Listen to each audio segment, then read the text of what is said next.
Com toda a complexidade que caracteriza a América Latina, que desafios o subcontinente deve enfrentar nos próximos anos? E qual será o papel do Brasil, que nas últimas décadas se destacou como uma grande liderança na região? Sobre esse assunto, vamos falar agora com o professor Fábio Borges, coordenador do projeto de pesquisa As Relações entre China e Amazônia no século XXI. O professor é da Universidade Federal da Integração Latino-Americana, a UNILA, e passou um ano na PUC fazendo pós-doutorado no Instituto de Relações Internacionais. Olá, professor. Olá. Para começar a nossa conversa, eu gostaria de saber o que já se desenha nas relações internacionais entre o Brasil e os outros países da América Latina com o novo governo. Olha, é pouco tempo ainda de novo governo, mas os sinais já são muito claros. Não haverá mais a prioridade na integração latino-americana, inclusive há uma certa demonização das prioridades dos governos anteriores, na chamada cooperação Sul-Sul, na Unasul, ênfase no Mercosul e uma relação de maior autonomia frente aos Estados Unidos. O atual governo se diz extremamente alinhado com os interesses dos Estados Unidos. Então, os sinais parecem bastante claros nesse sentido. A postura será bastante diferente dos governos anteriores. Sim. E do ponto de vista econômico, o que significa o esvaziamento da Unasul? É bem interessante entender a Unasul, porque a Unasul não se reduz apenas a comércio e a economia.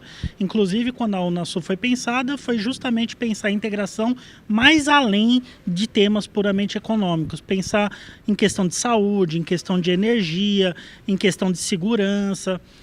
E, nesse sentido, terá impactos econômicos também esse esvaziamento da Unasul, mas eu acho que vai além disso, porque aí o Brasil jogava um papel muito importante de coesão, de certa hegemonia consensual na região, e que tornava a região mais importante mundialmente porque ela era mais integrada, estava mais ou menos gerando um ambiente de paz, de segurança e com grandes possibilidades de integração e complementariedade entre essas economias, entre essas sociedades.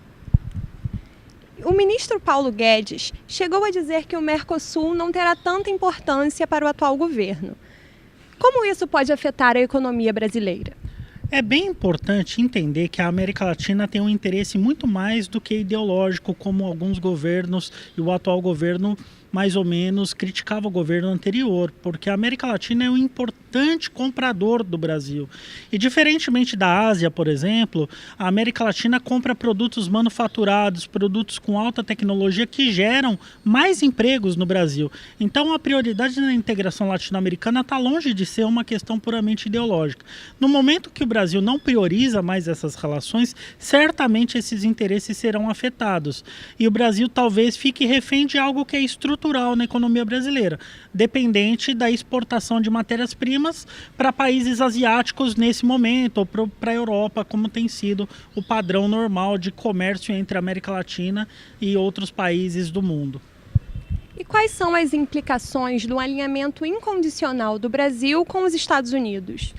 Pode trazer consequências bastante negativas. Primeiro, que já tira o protagonismo que o Brasil teve e que tradicionalmente tem de mais ou menos ser um líder na região, de mediar conflitos na região.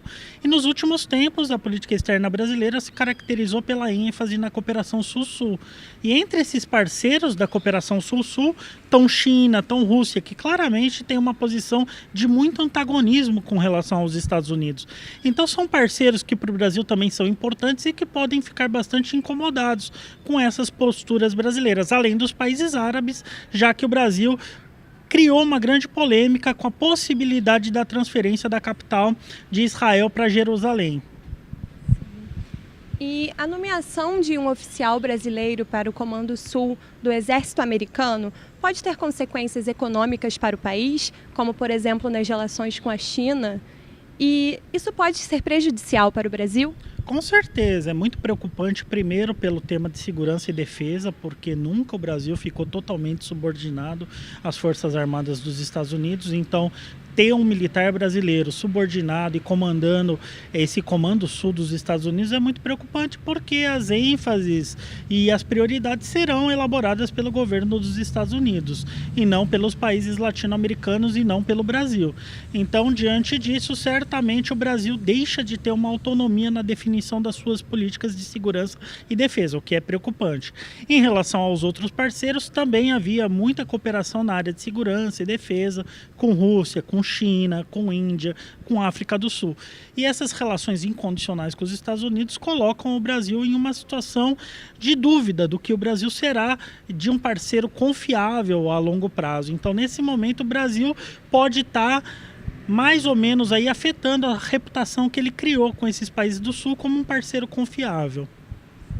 Professor, por que a Venezuela se tornou tão relevante, já que há outros países com problemas tão graves no continente, como a Nicarágua, por exemplo? Qual o papel da Venezuela no cenário geopolítico de hoje? Bom, sem dúvida é um tema muito sensível para a América Latina e a Venezuela, sem dúvida, tem uma importância geopolítica muito grande em virtude do petróleo, de outros recursos naturais que são compartilhados com os outros países amazônicos e sempre despertou interesse aí das grandes potências com grande impacto aí a influência dos Estados Unidos nessa região. E, de certa maneira, o conflito social interno da Venezuela tem muito a ver com esses interesses das grandes potências. Obviamente que internamente houve grandes erros, especialmente do último governo Maduro, e a sociedade venezuelana tem passado grandes dificuldades reais, não tem como negar isso. A migração, outros problemas relacionados à perseguição política, a violência tem tornado realmente o país um país muito instável e que gera instabilidade para os demais países. O problema é que a interferência estrangeira e uma certa caricatura dos problemas venezuelanos fortaleceram muito a direita em vários países latino-americanos, que exerceram um certo terrorismo, que esses países correriam o risco de se transformar numa Venezuela se governos de centro-esquerda, social-democracia ganhassem. E não é certo, aí há uma desinformação muito grande em relação a isso. Então, de certa maneira, a Venezuela foi usada de uma maneira muito negativa para fortalecer movimentos de extrema-direita no continente. Então é muito preocupante a situação. Alguns analistas apontam que a questão da ajuda humanitária à Venezuela pode ser um cavalo de Troia para acelerar a queda de Nicolás Maduro, já que parte da crise se deve ao bloqueio americano. Que peso esse bloqueio tem na crise venezuelana? Tem um peso bastante grande, porque congelar as dívidas venezuelanas e possibilidades de empréstimos venezuelanos no exterior certamente agravam muito a questão interna venezuelana. E a questão de uma possível ajuda humanitária pode ser um cavalo de Troia realmente. É só ver as últimas ajudas humanitárias dos Estados Unidos e ver a situação que esses países estão, como Síria, Iraque, Afeganistão. Então, normalmente, essa ajuda humanitária ela é muito seletiva. Normalmente, há uma correlação entre interesses geopolíticos e estratégicos dos Estados Unidos e regiões que, supostamente, eles levam essa ajuda humanitária. O problema é que a reconstrução de um país depois dessa suposta ajuda humanitária dos Estados Unidos é muito complicada. Os dados, os exemplos históricos têm demonstrado que são fracassos. E, nesse sentido, a questão venezuelana pode piorar através dessa suposta ajuda humanitária, que é uma ajuda humanitária para um governo que ainda não é consolidado e que tem muitas dúvidas. Então, aí eu acredito que pode intensificar os conflitos em vez de ajudar nos conflitos e na resolução desse impasse venezuelano. E Uruguai e México têm se colocado como vozes mais conciliadoras neste momento. Que peso eles podem ter neste novo desenho da América Latina? São países muito relevantes. O México, pelo seu tamanho territorial, pela sua cultura, pelo seu tamanho populacional, sempre teve um papel bastante importante como liderança na América Latina. Claro que isso muitas vezes ficou um pouco limitado por conta da fronteira com os Estados Unidos e da forte influência que os Estados Unidos têm no México. Mas é uma mudança de postura do México muito relevante que tem muito a ver com as mudanças e o endurecimento das políticas do Trump também.